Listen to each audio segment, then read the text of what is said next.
We are really privileged to be hosting Dr. Wangui Kimari.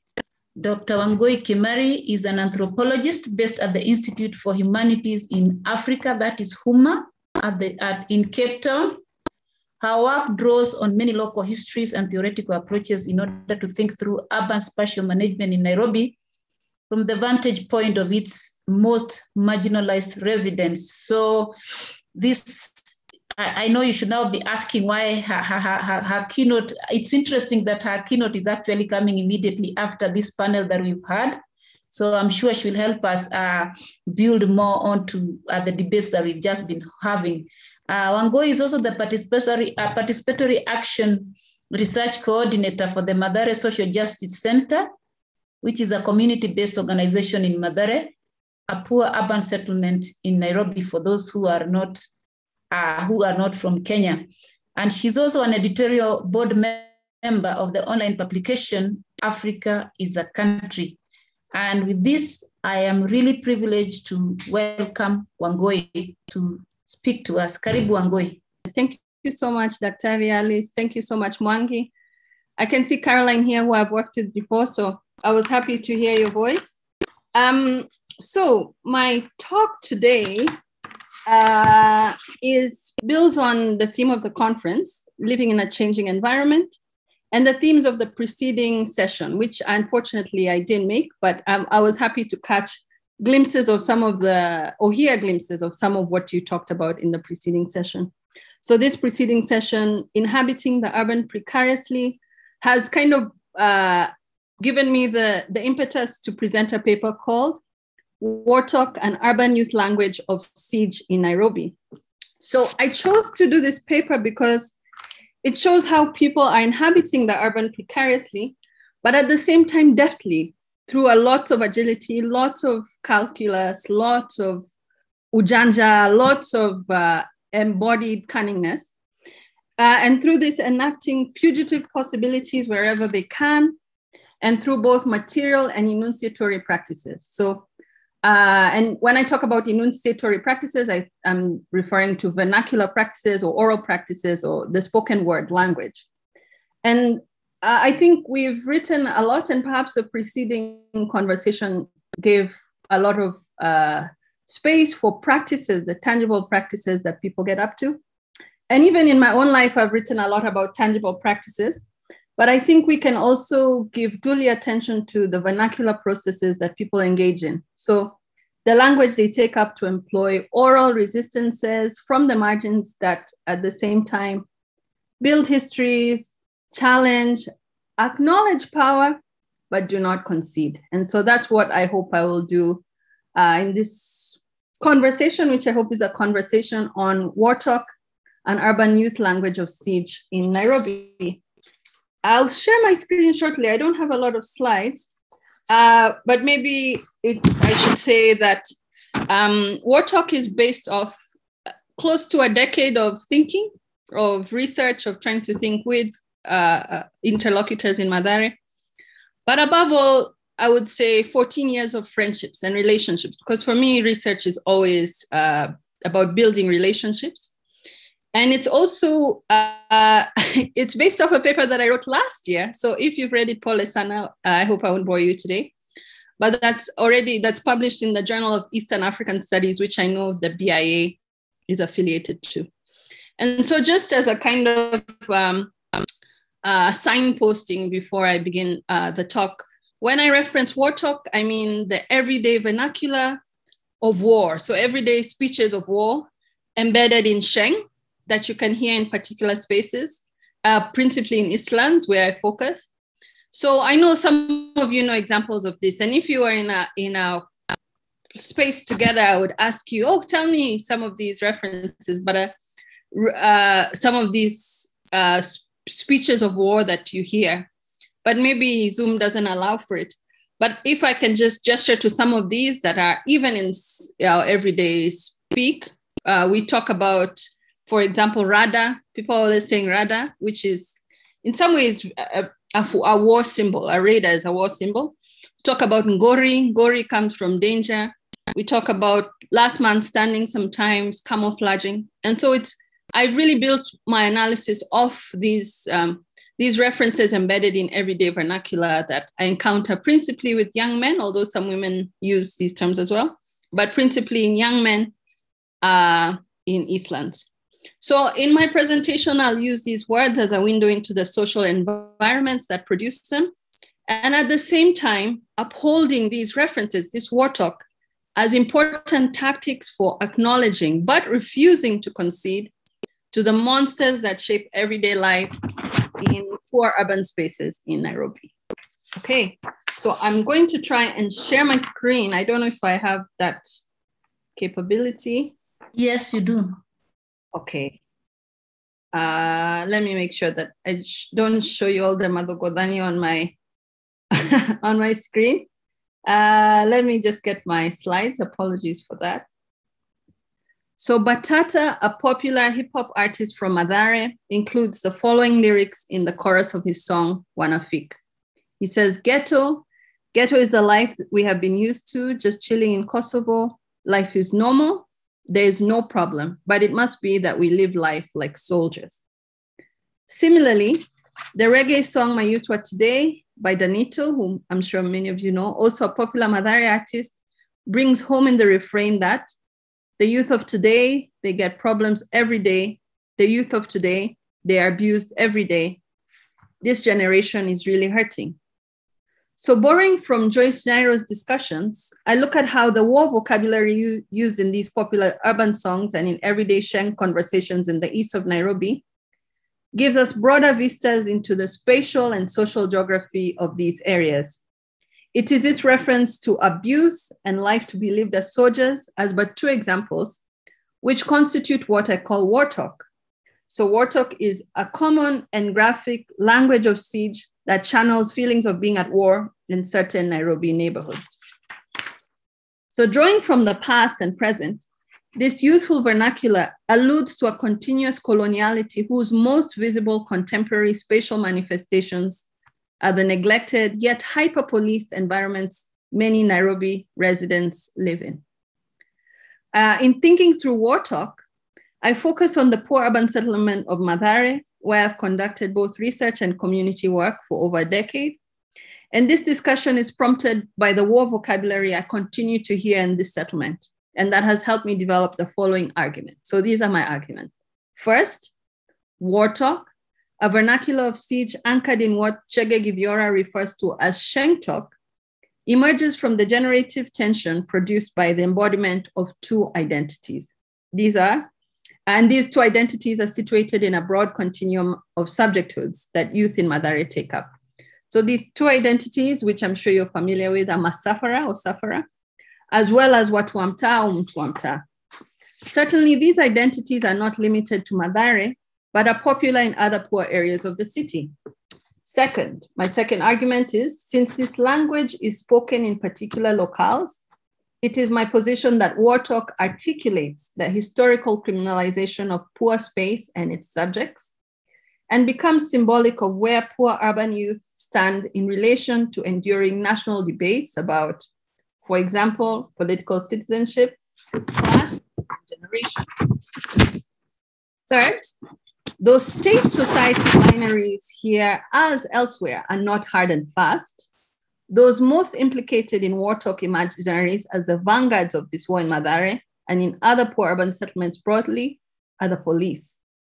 So even if we always try and someone earlier was contesting these binaries, even if we say that we imagine our lives to have a very hard and fast distinction between the police and state, this is not the case. However, notwithstanding, the police continue to be seen as the vanguards of this war situation that is consistently perpetuated in poor urban settlements. And finally, it is also my position that while war talk indexes ongoing siege in poor spaces, akin to its mother Sheng, akin to Sheng from which war talk derives, this manner of speech offers minimal concessions to those understood as the bearers of war.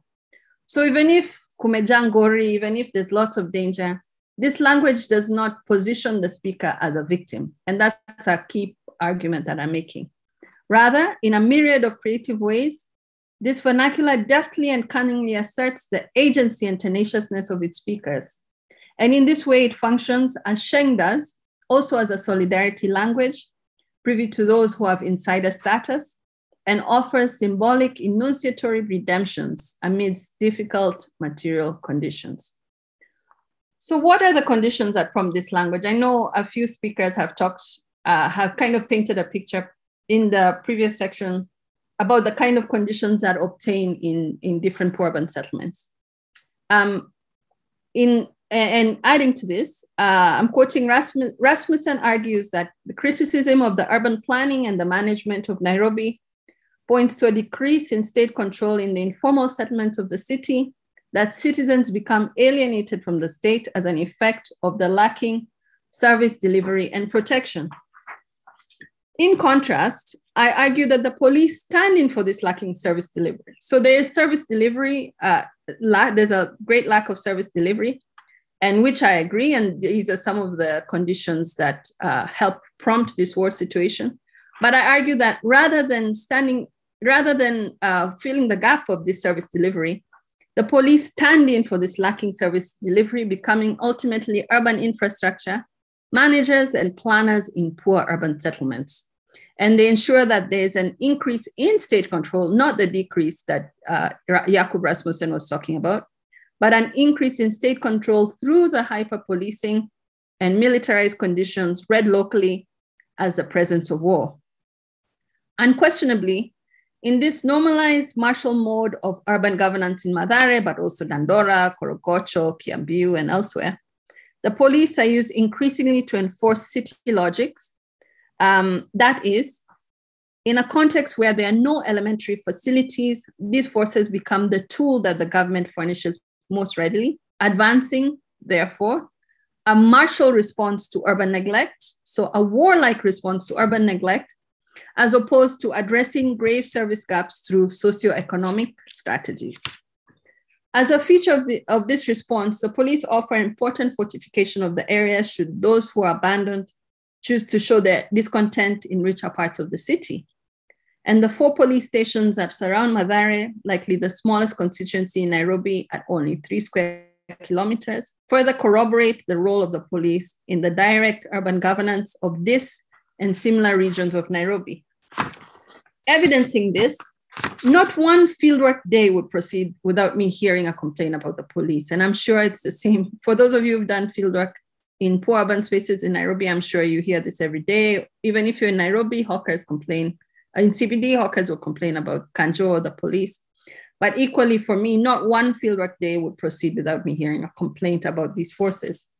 But even against conditions of dire neglect, even against conditions of dire neglect, it was the police who was certainly one of the most, if not the most feared feature of living in this area. So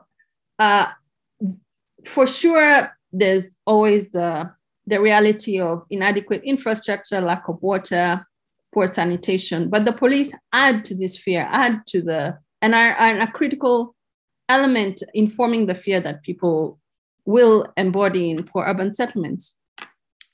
And in my research, they were often the most feared feature of living in poor urban spaces. And in finding legitimacy in the tenacious characterizations that persist about this area, police action is often swift, heavy-handed, and tragic. I'm going to read shortly an interview excerpt that underscores how the unconstitutional actions of the police significantly orient the lives of principally young Mathare residents and motivate the proliferation of this language that I'm calling war talk.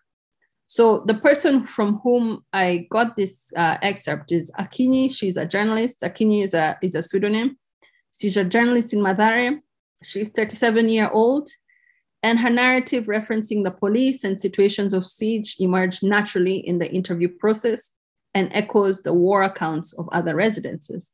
So I'll just read an excerpt from Akinyi's interview. I was born in Mathare in 1982. I have grown there. I grew up when my mother was selling changa. Back then, that is what we were doing, selling it to make ends meet, and that is what took me to school. At least my mom had realized the importance of school because she did not get the chance to read. And so she pushed me so hard to go to school. She even physically punished me to make me grasp things. Life at home as people who sell illegal brew had its own challenges, especially with the police. They would come arrest people, beat people, and harass people. At one point when I was in class 3, my mom was arrested for 6 months, so I didn't know where she was. I was told by my aunt that she was in my rural home hustling and relaxing, so I didn't visit her in prison. When she came back, she was looking very well, and it did not hit me that she had been in prison. That was the life growing up in Mathare. That brings a challenge with the police. For young men especially, it is becoming increasingly difficult for them to have any associations with the police. Of recent, a group of young men between 12 and 16 years old can gang up together and form a gang because they want to look good and to have money in their pockets. They want to have a life that is different from other young men, or a life like what the media is portraying. A young man called Algo was a known criminal, and his father attested to it during an interview. He says he knew his son was into crime, but he had not gotten to a place where he had arms. He was a petty thief who was dirty. For him, the criminals with guns are well-dressed and live a high-class life because they have the money. He died. He was shot by the police. So this account from Akinyi depicts the violent presence of the police in the area, the fear they established that compels feeling of endless siege among residents, and stories from other interlocutors, which I'm sure you've heard as well, relayed how families would report the killing of their children at a local police station, only to be told to pay for the bullets that had executed them. In another instance, one mother was given, after going to the police station to report the killing of her 16-year-old, she was given a list of other young men to be targeted. So in his examination of policing practices in Paris's banlieues, Fassin argues, via rhetoric that sidesteps the issues of segregation and inequality to focus purely on disorder and violence, the social question is transformed into a martial question. The politics of the projects becomes a politics of war. So evidencing that, the number of police deployed in the frequent raids in Mathare, or today equally in Mukuru, I don't know if it's Mukuru Kayaba or Mukuru Panjenga, who are policing evictions. The number of police deployed in these raids also works to spectacularize actions that can be read as urban guerrilla warfare. At the same time, while noting the prevalence of war analogies in Mathare, it is also important to point out that these war analogies have purchased beyond poor urban neighborhoods.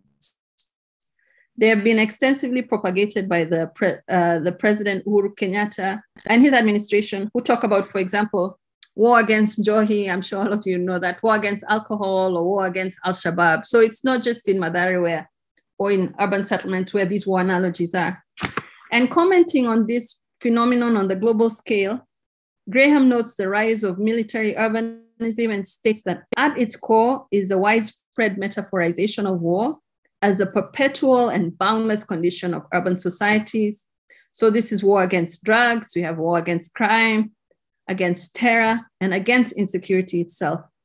And constant references by the national government, as I mentioned just a bit earlier, and the media to the wars we have in Nairobi or Kenya against alcohol, against crime, against Al-Shabaab, speak to the commonness of these combat idioms.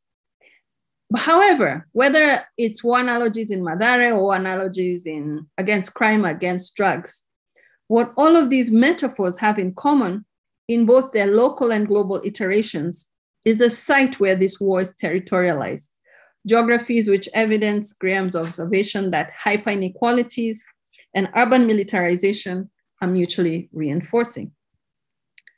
And the hundreds of young men killed by the police in Kenya between 2013 and 2016 attest to the or evidence the extent of this military urbanism. And the force of the police notwithstanding, it's important to also indicate the crime and violence conducted by Mathare residents, which cannot be ignored. So this is likely also woven into the war analogies that people talk about. Ngori is not just in reference to Makarao, it's not just in reference to police. Ngori seems to be woven into the everyday fears that people have that are established by a siege that's, while it's compounded greatly by the police, does not just emerge from the police. Highlighting this, in a survey on insecurity that I collaborated on in 2016, residents stated that they turned to both the police and local security groups for protection. So results from Mlango Kubwa ward confirmed that 76% of the respondents to our survey would call the police if they needed protection, while 32% said they would seek help from other local security groups. At the same time, 42% identified that the police were the most distrusted security actor, whereas 40% answered that it was local security groups in whom they had the least confidence. But also registered in these surveys, and important to highlight, were frequent episodes of inter-youth violence, mob justice, and sexual assault, events that made clear the high levels of intra-community violence in this location. So whereas in their own capacities, both residents and state functionaries express feelings of war, and in various ways, it's also important to emphasize that many of the assumed lines between the police and youth involved in crime and residents broadly are porous. For example, local gang, alcohol, and drug bosses pay the police and the local chiefs to ignore their activities, a fee referred to as taxes or ushuru. In addition, at times, inept politicians are rescued from angry residents by a feared local group and will reciprocate with money for community projects or as payment for help with political mobilization. Similarly, women human rights defenders might foster a relationship with a local police officer considered friendlier and who can intervene on their behalf when they want action against a local community member, state administrator, or even another police officer. And this is something that's quite prevalent, where sometimes you can identify a police officer with whom you feel can lobby your case. Not maybe in every police station, but there's an officer that you can continue to refer to. Also, undeniably, in this Kenya, it's also likely that police officers have family members who live in Mathare. They themselves live in Depot, right above the settlement. And yeah, so there's no hard and fast line or definitive, the binary is not a binary, it's more complex. And so all of these situations illustrate that resolute state society imaginaries, canalized through simple victim and oppressor dichotomies, are often misplaced. Nonetheless, and without a doubt, the most violent actions of the police, as we all know, are enacted only in areas like Mathare, and the spatiality of their most brute and extra-legal force is undeniable. And such a situation prompts what I refer to as war talk. So war talk, I've given kind of the context for it, the kind of dynamics that emerge it. And now in the preceding section, I'll give an example of, or I'll give more of an example of what this language is. So war talk, as we can see from the slide here, refers to a recurrent combat language that I discern in principally male youth speech in Mathare and other poor urban settlements in Nairobi.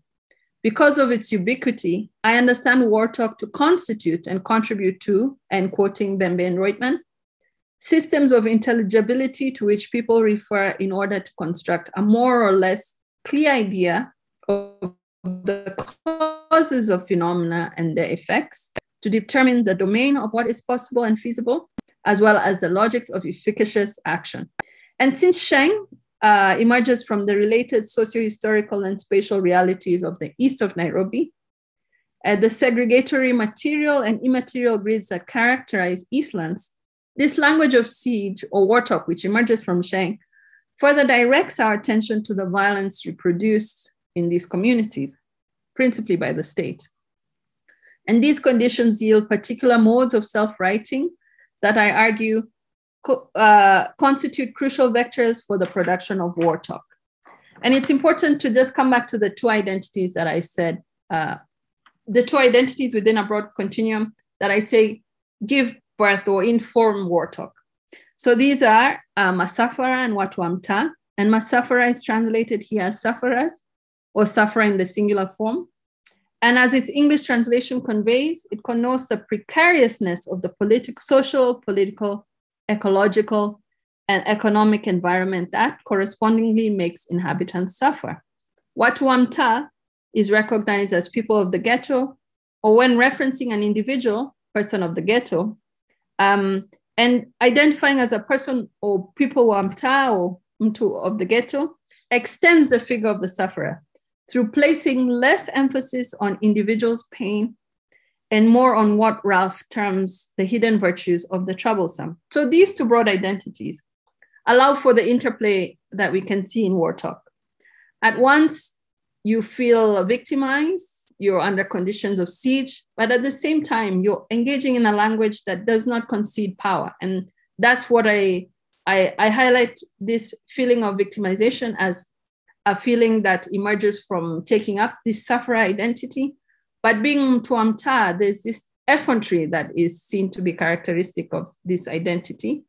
And so this is where you embody a non-concession or acknowledgement of power, but an agility and a deftness that has lots of outcomes, whether it's really interesting culture or language like Sheng.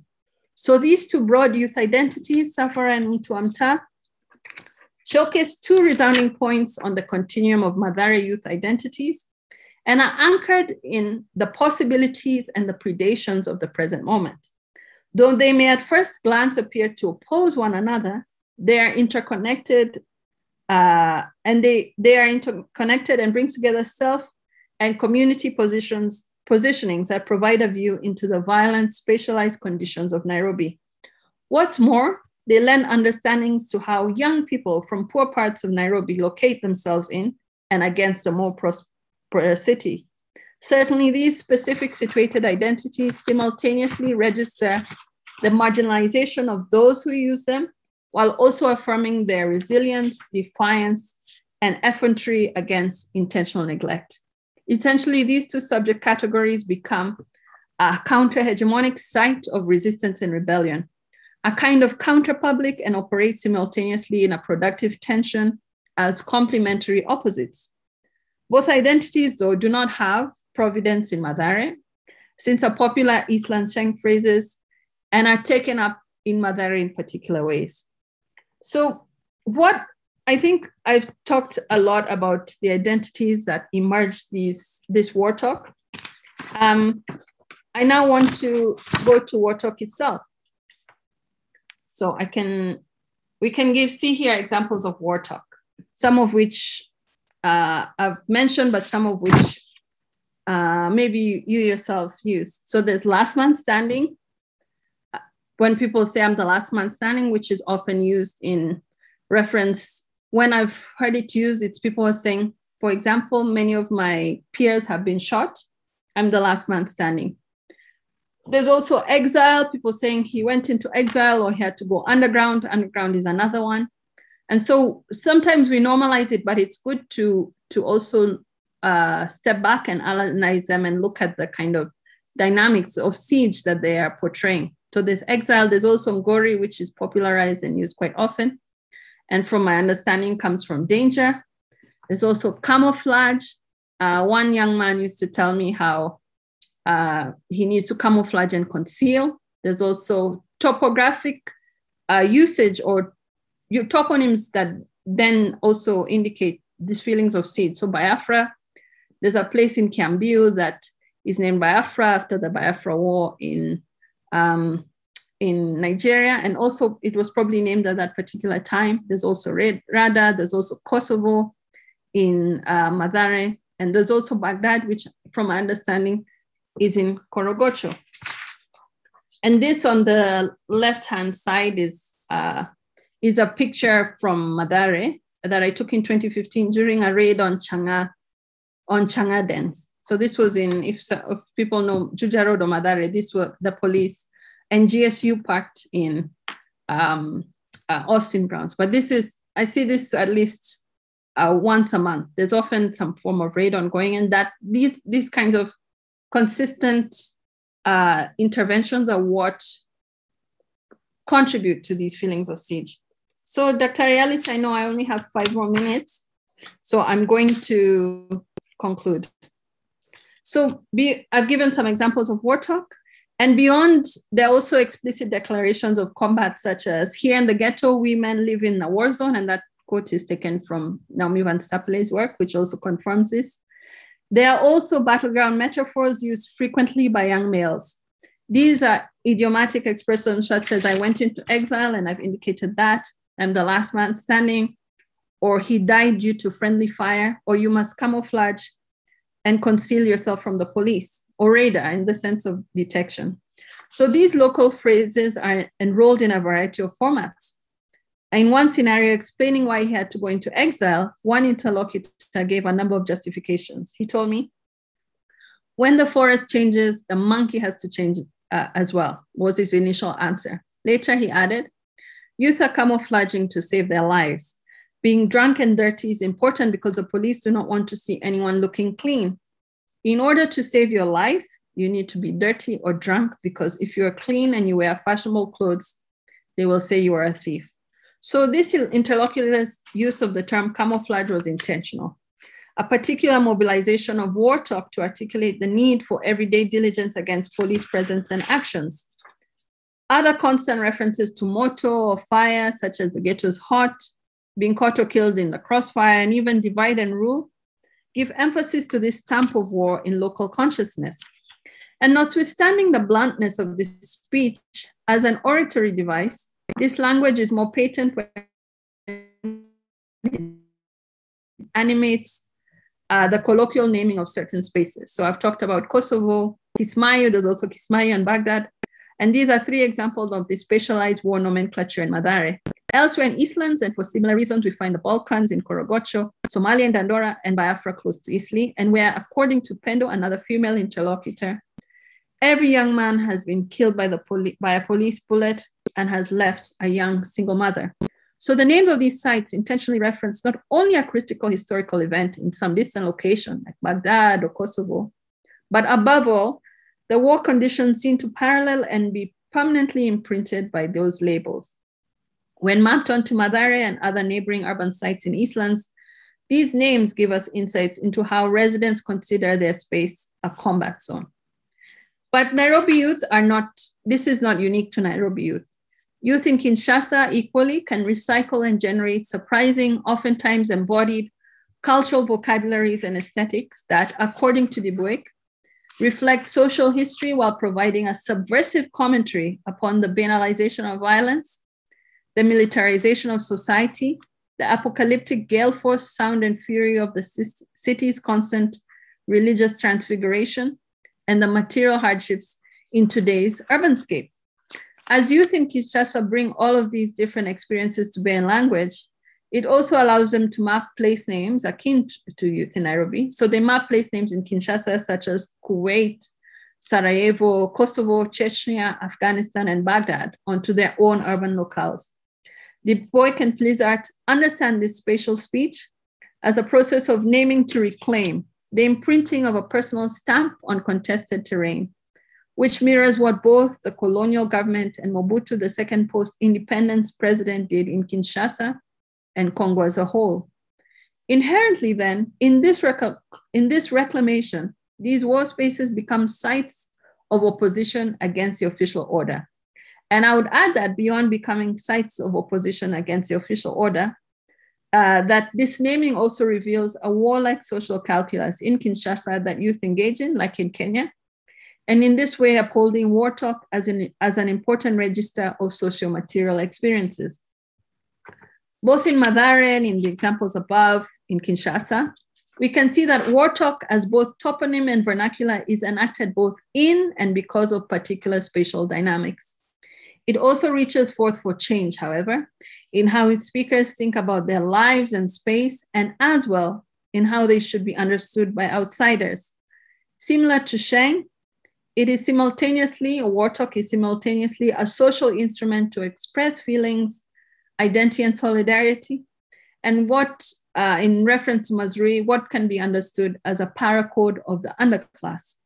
Furthermore, while also a speech of vulnerability, it is simultaneously vernacular armor, since it indicates the ongoing anxiety of the sufferer alongside the optimism and the confidence central to Thai identity. In this context, this vocabulary makes evident what you see as a continuation of war in their space, as manifested in the very real negotiations for life and death they make on a daily basis. This consistent referencing of combat is established through a variety of naming and narrative practices. So naming, for example, Biafra, or naming the space, and other vernacular practices like last man standing or caught in the crossfire.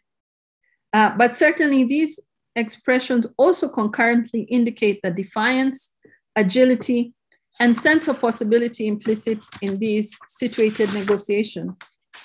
War talk becomes a bridge for the concomitant cataloging of victimization, resistance, and everything in between, engendering new meanings and multi-stranded exchanges that open up possible space for collective demands and social critique. Above all, through the insights it renders into the relationship between how subjects think about themselves and their environment, this vocabulary is a call to critically reflect on the state actions that make places like Mathare a battleground. This language of siege, therefore, becomes a crucial vector for appraising the socio-spatial relationships generated by historical neglect. And this grounded and effective vernacular composes and decomposes lives, challenging and expanding what are ostensibly axiomatic subjectivities of Mathare residents and principally its youth. In enabling a gendered meditation on how Mathare dwellers experience their urban environments and how this terrain shapes how they think about themselves, War Talk highlights what Kurtz calls new forms of identification in ways that can suggest new avenues of political action and expression and contribute to the birth of a social consciousness. Even in its wordplay, however, War Talk is not so cavalier as to underestimate the violence that can be enacted here, not only through neglect in the form of an absence of basic infrastructure, but also via brute force that becomes part of the everyday functioning of the city and registers a permanent condition of war. At the same time, since this language offers no foregone conclusions about just who is the winner of the war is, this youth language also affirms the resilience and vitality of those sufferers who come from TAP. In its stubborn endurance and informed by a diversity of spatial tenses, War Talk bears witness to alternative material and ideological landscapes for Mathare and Nairobi as a whole, even when these possibilities can be tragic. Certainly, young men in Eastlands turn the language of siege towards new understandings, and through looping in flashbacks of empire that haunt their spatial experiences, youth engage in a speech that registers not just the long-term decay normalized in the hyper-police spatial arrangements of the city, but also the perpetual possibility that they and their geographies in here. So thank you. I'll stop now. Wow, thank you very much, Wangui, for that very engaging and very eye-opening presentation, of course, following up the previous panel. I'm just wondering, is there any Q&A or comments for Wangui, please? And even as you do, thank you, Brenda, I've seen your hand, but just before I go, allow you and the others, Brenda, I just wanted to ask Wangui, the War Talks, I'm just wondering, are these expressions also the same ones that are mainly used when the youth are talking about the wars they would have with their neighbors? And I'm assuming you know where I'm coming from, because you know the issue of the tribal issues in the country, and specifically within Mathare and some of these slums in Kenya, whether these talks are the same ones used when they have such Thank you, Alice. I don't know if you want me to respond now, or should I wait for other comments, or should I respond to you? Yeah, respond to that as you should, if you don't mind, just respond to each of the questions and comments as they come. So thank you. I would say, and obviously I also need to acknowledge my positionality that I'm not from Mathare and I don't live in Mathare, and I've just had the privilege, and I'm grateful for the insights people have given me into their lives. I would say that this vernacular is used really to signal conditions of war. And as you're correct, if now we can think of some of, I'm not sure how many of you are familiar with the ongoing tensions in Kiamaiko. There are small groups forming of young people. But in talking about this and some of the violence that was enacted between the groups, or that happened between the groups, people would use the very same language. So Ningori, or, I need to go underground. So this vernacular can be transposed, I think is the word, or used in contexts that feel, where people feel under siege. But at the same time, it bears emphasis that we need to emphasize in it, while it may be used in reference to particular situations between maybe intra-group or intra-community contentions, the kind of dynamics that prompt it to emerge come specifically from a siege that is reproduced by the state. So even if you'll use a language in different ways and it exists in your vernacular, in your everyday vernacular, we need to be cognizant of the kind of historical forces that brought about this vernacular. And so that's what I was also pointing to. Conditions of siege, a lack of basic services where the police then become both infrastructure and planners. And so this is what I was referencing to. But it's also important to say that many of us now, some of these words have become normalized. So you don't need to live in Eastlands to use Ngori all the time. But I just wanted to point to the historicity or the kind of histories that emerge these terms, but also acknowledging, and as you pointed out, Daktari, that they can be used to reference other situations. Thank you. Brenda, your hand is up. You're next. Hiya, can you hear me all right?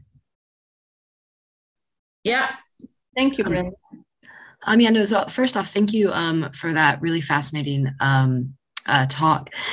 So I was just, sorry, I guess I'm a PhD student who looks at Southern Uganda, and so I don't have as much knowledge on this topic, but I wondered if you could talk about how the COVID-19 pandemic and the national lockdowns and so like in Uganda, for example, the further use of force that was allowed because of the pandemic, how has that affected these spaces that these young people are trying to negotiate and their ability to survive an already pretty violent world in Nairobi? Thank you, Brenda. I don't want to be long-winded. Thank you for your question. Not just I think there's also writing on Uganda, in Northern Uganda, that talks about similar conditions of siege. And I've cited Du Bois and Blizzard, who I can put here, who talk about these feelings in Kinshasa. And there's even literature that talks about how young people in Brooklyn are talking about, they share war stories because of eviction. So these feelings are across different geographies and come from a structural neglect, but also a structural force. And this structural force was in place before COVID, but I feel, and I think is the experience of many people, that COVID-19, the lockdown, which was militarized, it was not a response to a pathogen, it was a response to a bid to militarize people's lives, often, really, from my understanding, the response offered more motivation to intensify conditions of siege. So while the conditions of siege were already in place, there was informal curfew. If you're a young person in Mathare, you're not going to leave your house after 9 if you're a young man. So there was already this informal curfew, but the COVID-19 lockdown added more, furnished the state, or the state as embodied by the police or presented by the police, more motivation to intensify siege. So we saw even not just in the curfew that was put in place, that was militarized, and in Mathare during this time, there was a killing of a 13-year-old on his balcony, a homeless man, lots of violence. So it really intensified the siege that was already in place. But it also provided further room for more extortion, because if you don't have a mask, if you're not social distancing, these regulations that were put in place then also further furnished the police with more room to extort people. So I would say, Brenda, and apologies if I've been long-winded, COVID-19 provided further reasons or further, was another motivation to intensify a siege that was already in place. Thank you. Thank you for that. Thank you, Brenda. Kennedy, you are next. Wow, thank you, Wangui. Thank you so much. I think this is a very interesting discussion, and I think going forward, it really opens up the very question, the very essence of then what are we encountering in the society? But probably just a few observations before maybe I finally get to the very questions that I have. A keen reading into what you propose and basically what you expound upon with regard to the war talk language. I seem to probably juxtapose it against some of the context in which we live. Personally, actually, I'm in Kisumu, and you realize that Kisumu is also probably, I would quote unquote call it a probably a war zone. And some of the terminologies that you refer to are very, very relevant down here. And of course, you get sites as Baghdad, Darfur, Somali Base, those kind of languages, and but then the application seems to a bit of probably, yes, they are combat terminologies, but then from the application become a bit of radicalizing, so that the youth or probably the persons that use these terms, they actually use it as a rallying call, so that those spaces then stop being a bit of probably what you are calling, poor space and the subjects. And of course, probably that then where I derive my question. But then it's not just a question of, well, we are poor and therefore somebody is trying to probably label our space as such, but we are probably taking this position to stand against probably what is being meted against us. So then the questions that I want to ask to you, of course, they're about three or so. One, what are the codes and icons of this war talk language? Okay. That, then two, who controls this language? Okay, is it the oppressor? Is it the oppressed? Okay, is it the middle grounders, and so on and so forth? Then three, who benefits from this language? And probably what kind of benefits do they derive? And of course, with this, I'm sort of like trying to look at, then what are the power dynamics in this sort of language? Thank you so much, Wangui. Thank you, Kennedy. And I would say that I've also really had the privilege of meeting lots of young activists in Kisumu and being in focus groups, and the kind of insights that they give and the language that they talk is quite similar, although it may be situated and particular to maybe Nyalenda or Kondele, but it's really quite similar. So thank you for connecting this Nairobi and Kisumu. And so in terms of who are the icons of this language, I think that's a really great question. And I would say that it is that it's a language that, from my observation, emerges from Sheng, and Sheng has its own origins and also progenitors in different spaces. I would say in Mathare, which was the site of an area, part of our geography that David Anderson talks about as the urban heartbeat of Mau Mau in Nairobi in the 40s and 50s. So because there's already that history and people are creating self-writing or narrativizing their lives informed by these histories of Mau Mau in Mathare, I would say Mau Mau are really big icons and heroes in this space. And so that's just as one the iconicity of Mau Mau is everywhere. In Mathare, it's the only place and until now that has a Mau Mau road. And so Mau Mau looms large. Although I know there's one being built through the Aberdares, but one that has endured for decades and where Mau Mau is memorialized shows how Mau Mau are held in high esteem, and young people perhaps use this vernacular in ways that position themselves as continuing the fight that the Mau Mau were engaged in. So that's just one response to that, although I would say that particular geographies have different icons. And who controls this language?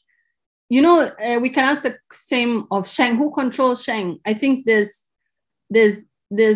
orality that emerges from specific spatial conditions. So the Sheng maybe in Koch is not the same as the Sheng in Dandora. But I think it's really, there's no control. I think the control is definitely not the state. The state has no role in controlling this language, although it's the structure through which the conditions of siege are produced, but the state has no control. And that's part of the allure of this language, is that no one can control it. And so you can invest in this vernacular, your own feelings as a subject, as Mtuamta or Safara, invest in it your own feelings that will not be told it's not proper Kiswahili, like all the people who have moral panic about Sheng in the newspaper. So the control is definitely not the state, but there's no one person that controls it. However, as I mentioned, it's also pretty gendered. I mostly find young men talking war talk and not young women. And who does it benefit? You know, it's one thing I'm wary of, as much as I think war talk and quoting Bembe Roy as a way to understand how important, because it becomes a vector through which to convey a lot. I would say that it has benefit in that it contains histories and it narrates people's lives and it transfers identities. At the same time, we know that the material conditions of people persist. And so that's something that we can't deny, that war talk is not going to wage a coup, as much as we want a coup, although I shouldn't talk about that here. War talk is not going to lead to a bettering of conditions in people's lives. However, and like you just said towards, it's part of this incremental rallying of people. And it's important in that way, because as a way to, Mazrui, and I quoted him, talks about it being a paracode of the underclass. So it becomes a code, and a code through which you're proud of, a code that's a rallying call, a code that contains your histories. And so against these bids for your erasure, both materially and through perpetuating narratives about poor people or Mathare people, this paracode is a way for you to invest your thoughts about yourself, the identity you want for yourself, but also to convey histories. And that in itself is, while you're not able to materially change the circumstances, which is the goal, you're able to incrementally contribute to an understanding of self and an understanding of space, of your space, that challenges these hegemonic narratives by the state. So I think I'm going to stop now. I hope that's okay, Kennedy. Thank you.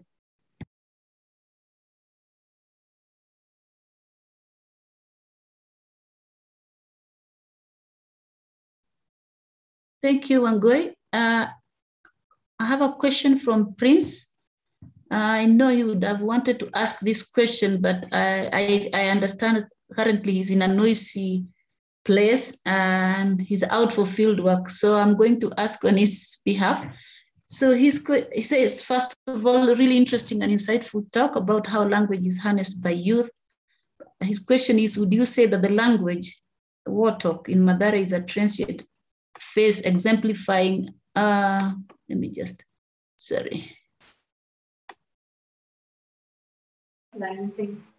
exemplifying urban economic and political struggle in informal parts of the city that in Nairobi, or is it in fact a distinct and generative form of urban life in its right. Thank you, Frank. Yeah. And I'm going to fine you for not asking the question yourself when I see you. But if you're in fieldwork, it's okay. You know, and my father always tells me, my father was born in Sharimoyo, says, us, we were the people who invented Sheng.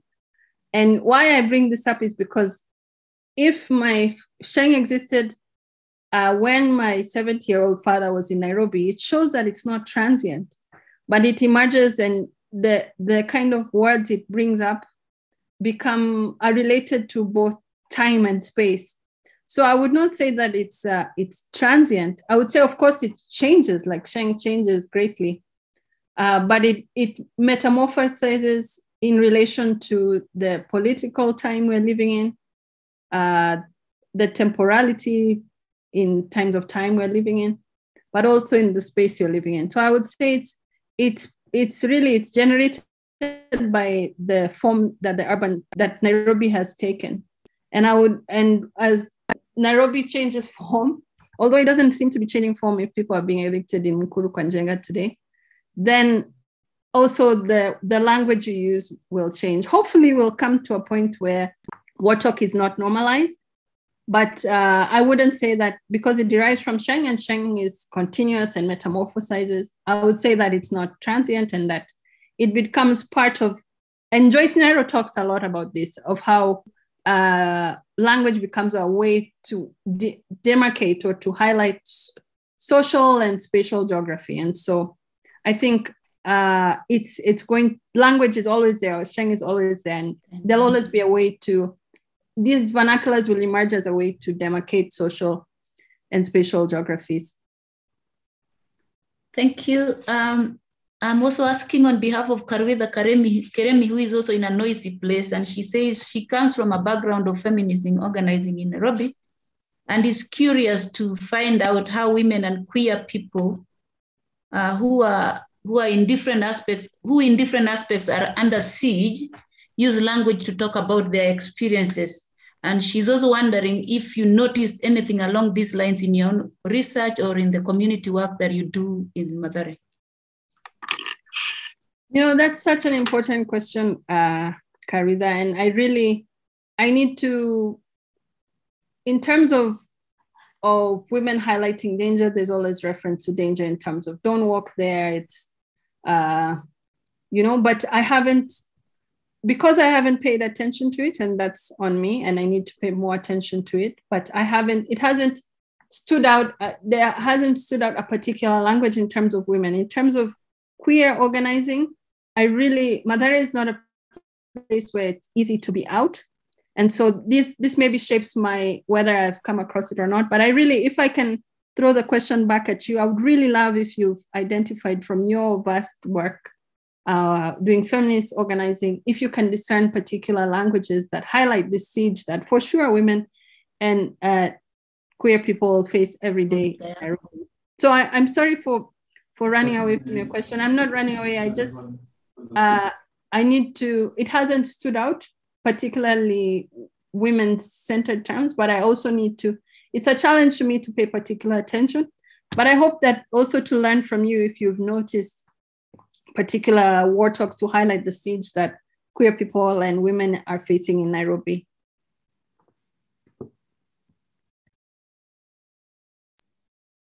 Thank you, Dr. Adi, for the amazing, insightful talk. I have two questions. So the first one is in terms of ownership of these words.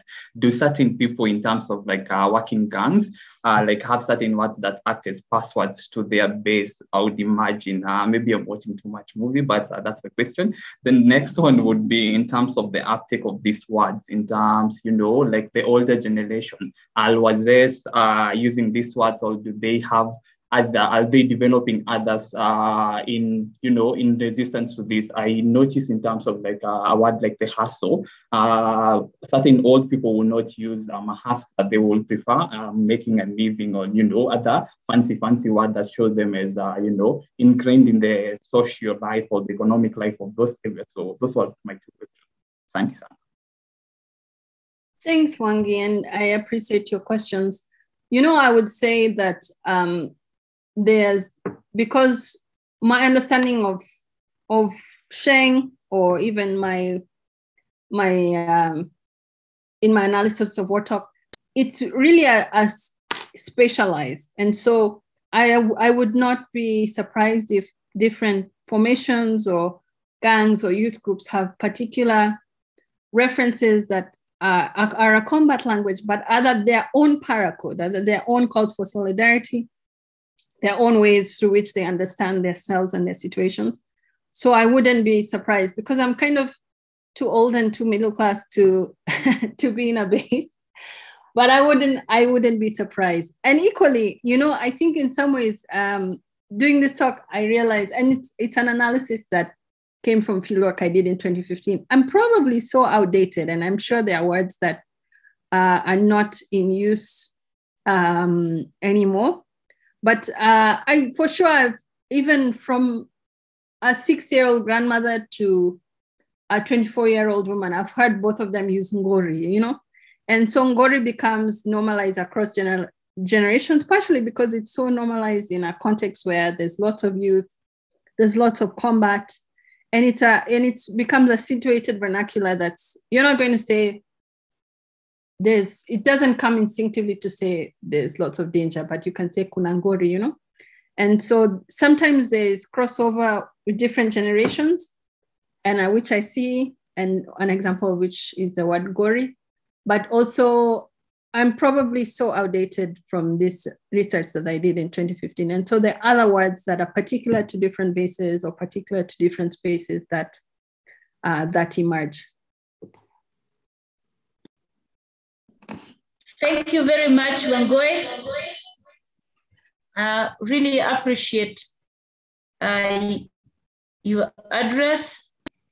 And thank you too for the time that you put in. I know we ambushed you, but I'm happy that you are able to factor this in. And as you can see, it has been a really lively one and has really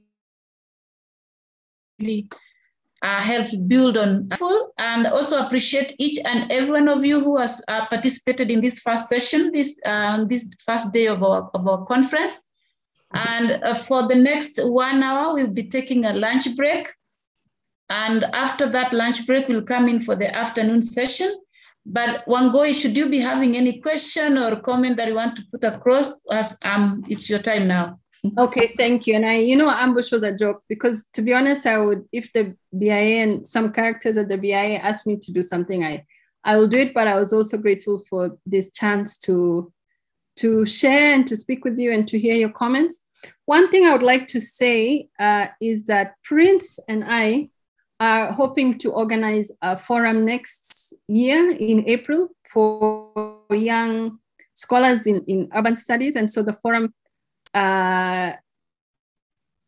was broadly focused on students, postgrad or postdoc or early career who are in urban studies or critical urban studies or geography, who are interested in having the opportunity to discuss contemporary critical urban theory, but also to share space and to have support in their projects.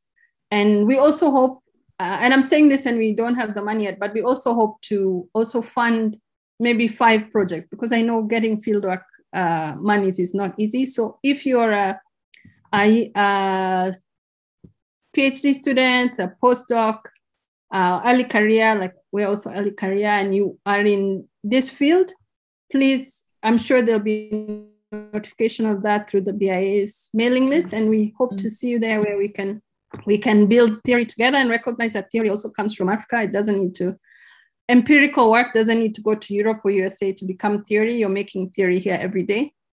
But at the same time, we need to engage in contemporary discussions that are happening in different spaces. So hopefully in April next year, we'll have that space. And I look forward to seeing those who are interested. And thank you for your time.